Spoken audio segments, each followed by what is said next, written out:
When you think about the power of these LLMs, it stands for large language model, which basically means they're eating up all of the data on the internet to try and become smarter and smarter. And they want every merchant's data and every consumer's data to make their models stronger. And so one of the big concerns that we see from merchants is what's going to happen with my data? Is my proprietary information being shared with these models? And eventually all my competitors will have it, and my value prop has been evaporated.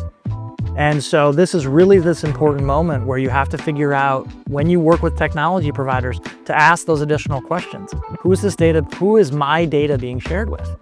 Who can use it for what purpose? And so at Shopware, we're an open system where you control your data and you can control where that information is hosted and managed. And so ultimately, in the world of agentic, the jet fuel for the industry is consumer data and the proprietary processes and systems that companies run on. With Shopware, that stuff is insulated and protected. You ultimately maintain control.